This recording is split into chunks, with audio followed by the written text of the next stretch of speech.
ಡಿ.ಕೆ. ಸುರೇಶ್ ಮಾತಾಡ್ತಾರೆ. ಇನ್ನು ಅವ್ರು ಯಾರು ಭೇಟಿ ಮಾಡಿಲ್ಲ, ನೋಡ್ತೀನಿ ನಾನು ಯಾರಿದ್ದಾರೆ ನೋಡ್ಬಿಟ್ಟು ಅವೈಲಬಿಲಿಟಿ ಯಾರು ಮುಖಂಡರು. ಸಾಟರ್ಡೆ ಸಂಡೇ ಆಗಿರೋದ್ರಿಂದ ಬಹುಶಃ ಯಾರು ಸಿಗೋದಿಲ್ಲ. ಆದ್ರೂ ನಾನು ಇಲ್ಲೇ ಇದ್ದೀನಲ್ಲ, ಹಾಗಾಗಿ ಪ್ರಯತ್ನ ಮಾಡ್ತೀನಿ. ಸಿಕ್ಕಿದ್ರೆ ಭೇಟಿ ಮಾಡಿ ತಮ್ಮನ್ನ ಏನ್ ನಡೀತು ಅನ್ನೋದನ್ನ ತಿಳಿಸ್ತೀನಿ. ಮೀಟಿಂಗ್ ಮಾಡಿದ್ದಾರೆ, ಅಲ್ಲಿ ಹೇಳಿದರೆ ಯಾವುದೇ ನಮ್ಮ ನಡುವೆ ಭಿನ್ನಾಭಿಪ್ರಾಯಗಳಿಲ್ಲ, ನಾವು ಹೊಂದ್ಕೊಂಡು ಪಕ್ಷವನ್ನ ಕಟ್ತೀವಿ ಅನ್ನೋ ಮಾತು. ಅದು ಅವರ ಕರ್ತವ್ಯ ಕೂಡ. ಯಾಕಂತಂದ್ರೆ ರಾಜ್ಯದ ಜನರಿಗೆ ಮಾತು ಕೊಟ್ಟಿದ್ದಾರೆ, ಆ ಮಾತಿನಂತೆ ನಡ್ಕೋಬೇಕಾಗಿರುವಂಥದ್ದು ಅವ್ರ ಕರ್ತವ್ಯ ಆಗಿದೆ. ಮುಖ್ಯಮಂತ್ರಿಗಳು ಉಪಮುಖ್ಯಮಂತ್ರಿಗಳು ಅದನ್ನ ಈಡೇರಿಸ್ತಾರೆ ಅಂತಕ್ಕಂಥ ಭರವಸೆ ನನಗಿದೆ. ಅಲ್ಲ, ಬಟ್ ಪವರ್ ಶೇರಿಂಗ್ ಬಗ್ಗೆ ಯಾವುದೇ ಮಾತುಕತೆ ನಡೆದಿಲ್ಲ. ನೀವು ಹೇಳಿದ್ರಿ ಸಿಎಂ ಕೊಟ್ಟ ಮಾತಿಗೆ ನಡ್ಕೊಳ್ಬೇಕು ಅನ್ನೋ ತರದಲ್ಲಿ ನೀವು ಹೇಳಿದ್ರಿ. ನಾನು ಹಂಗೆ ಹೇಳಲಿಲ್ಲ, ನೀವು ಅದನ್ನ ತಿರ್ಚಿದಿರಿ. ನಾನು ಹೇಳಿದ್ದು ಬೇರೆ ತರ, ನೀವು ಮಾತಾಡಿದ್ದು ಬೇರೆ ತರ. ಆದ್ರೂ ಕೂಡ ಇವತ್ತು ಮುಖ್ಯಮಂತ್ರಿಗಳು ಮತ್ತು ಉಪಮುಖ್ಯಮಂತ್ರಿಗಳು ಇಬ್ರು ಕೂಡ ಸ್ಪಷ್ಟನೆ ಕೊಟ್ಟಿರೋದ್ರಿಂದ ಅದ್ರ ಬಗ್ಗೆ ಮತ್ತೆ ಚರ್ಚೆ ಮಾಡೋದು ಅವಶ್ಯಕತೆ ಇಲ್ಲ. ಅಲ್ಲ, ನಾನು ಹೇಳ್ತಾ ಇದ್ದೀನಲ್ಲ, ಈಗ ಅವರಿಬ್ಬರೇ ನಾಯಕರುಗಳು ಅವರ ಸ್ವತಃ ಬಾಯಿಂದನೇ ನಿಮ್ಮ ಮಾಧ್ಯಮಗಳನ್ನ ಉದ್ದೇಶಿಸಿ ಮಾತಾಡಿರೋದ್ರಿಂದ ಮತ್ತೊಬ್ಬರು ಅದ್ರ ಬಗ್ಗೆ ಮಾತಾಡಿದ್ರೆ ಅದಕ್ಕೆ ಹೆಚ್ಚಿನ ಅರ್ಥ ಬರೋದಿಲ್ಲ. ಅಲ್ಲ ಸರ್, ಹಿಂದಿನ ದಿನ ಮಾತಾಡಿದ್ರು, ಸೋನಿಯಾ ಗಾಂಧಿ ಅವರ ತ್ಯಾಗದ ಬಗ್ಗೆ ಮಾತಾಡಿ ಪ್ರಸ್ತಾಪ ಮಾಡಿದ್ರು ಶಿವಕುಮಾರ್ ಅವರು. ಸಿಎಂ ಸಮ್ಮುಖದಲ್ಲೇ ಮಾಡಿದ್ರು. ಅಂದ್ರೆ ಇದರ ಅರ್ಥ ಮೆಸೇಜ್ ಏನು? ಅಲ್ಲ, ಶಿವಕುಮಾರ್ ಅವರು ಪ್ರತಿಯೊಂದು ಹಂತದಲ್ಲೂ ಕೂಡ ಗಾಂಧಿ ಕುಟುಂಬದ ತ್ಯಾಗ ಮತ್ತು ಬಲಿದಾನದ ವಿಚಾರಗಳನ್ನ ಎಲ್ಲ ಸಂದರ್ಭಗಳಲ್ಲೂ ಕೂಡ ಹೇಳ್ತಾ ಇರ್ತಾರೆ. ಇದು ಒಂದೇ ಸಂದರ್ಭ ಅಲ್ಲ. ಸೊ ಏನು ಶ್ರೀಮತಿ ಸೋನಿಯಾ ಗಾಂಧಿ ಅವರು ತಗೊಂಡಂತ ಅನೇಕ ನಿರ್ಧಾರಗಳನ್ನ ಅವರು ಯಾವತ್ತೂ ಕೂಡ ಹೃದಯದಿಂದ ಅವರು ಪದೇ ಪದೇ ವಿಚಾರಗಳನ್ನ ತಿಳಿಸುವಂತ ಕೆಲಸವನ್ನ, ಕಾರ್ಯಕರ್ತರಿಗೆ ಮತ್ತು ಮುಖಂಡರುಗಳಿಗೆ ತಿಳಿಸುವಂತ ಕೆಲಸವನ್ನ ಮಾಡ್ತಾ ಇರ್ತಾರೆ. ಅದು ಹೊಸದಲ್ಲ. ಪದೇ ಪದೇ ಡಿ.ಕೆ. ಶಿವಕುಮಾರ್ ಅವರು ಮಾತು ಹೇಳ್ತಿರ್ತಾರೆ, ಯಾವಾಗಲೂ ಕೂಡ ಪಕ್ಷದ ನಿಷ್ಠಾವಂತ ಕಾರ್ಯಕರ್ತ, ಜೊತೆಗೆ ಮಾಡಿರೋ ಕೆಲಸಕ್ಕೆ ನನಗೆ ಕೂಲಿ ಸಿಕ್ಕೇ ಸಿಗುತ್ತೆ ಅಂತ. ಅದು ಸಿಗುತ್ತಾ? ಅಲ್ಲ, ಈಗ ನೋಡಿ, ಈಗ ಕೂಲಿ ಸಿಗುತ್ತಾ ಇಲ್ವಾ ಅನ್ನೋದಲ್ಲ. ಈಗ ಏನು ಅವ್ರ ಅಧ್ಯಕ್ಷರಾಗಿದ್ದಾರೆ, ಏನು ಉಪಮುಖ್ಯಮಂತ್ರಿಗಳಾಗಿದ್ದಾರೆ, ಅದೆಲ್ಲವೂ ಕೂಡ ಒಂದು ಪಕ್ಷದ ಒಂದು ಕೊಡುಗೆ.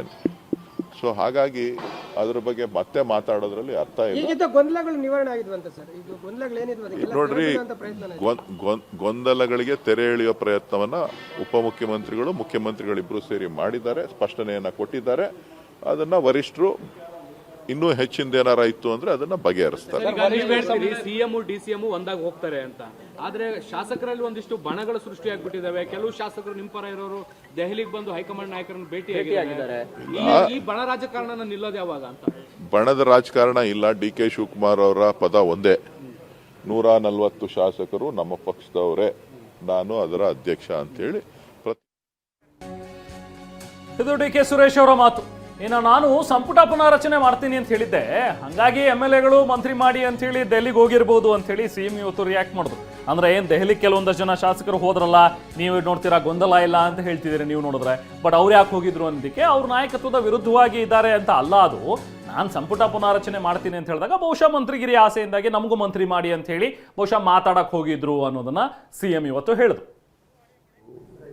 ನನಗಿರೋ ಮಾಹಿತಿ ಪ್ರಕಾರ MLAಗಳು ಹೋಗಿದ್ದಾರೆ. MLAಗಳು ಈಗ MLAಗಳು ಕೆಲವರು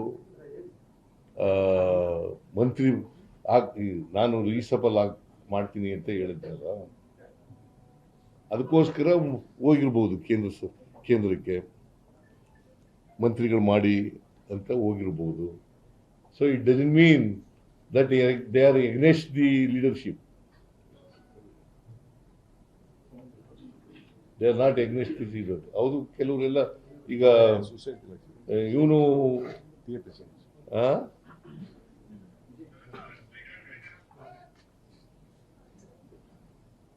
ಕೆಲವರೆಲ್ಲ ಬಂದು ನನ್ನ ಜೊತೆ ಮಾತಾಡಿದ್ದಾರೆ. ನನಗಿರೋ ಮಾಹಿತಿ ಪ್ರಕಾರ MLAಗಳು ಹೋಗಿದ್ದಾರೆ. MLAಗಳು ಈಗ MLAಗಳು ಕೆಲವರು ಮಂತ್ರಿ ನಾನು ರೀಸಫಲ್ ಮಾಡ್ತೀನಿ ಅಂತ ಹೇಳಿದ್ದಲ್ಲ, ಅದಕ್ಕೋಸ್ಕರ ಹೋಗಿರ್ಬೋದು ಕೇಂದ್ರಕ್ಕೆ ಮಂತ್ರಿಗಳು ಮಾಡಿ ಅಂತ ಹೋಗಿರ್ಬೋದು. So it doesn't mean that they are against the leadership. They are not against the leader. ಹೌದು, ಕೆಲವರೆಲ್ಲ ಈಗ ಇವನು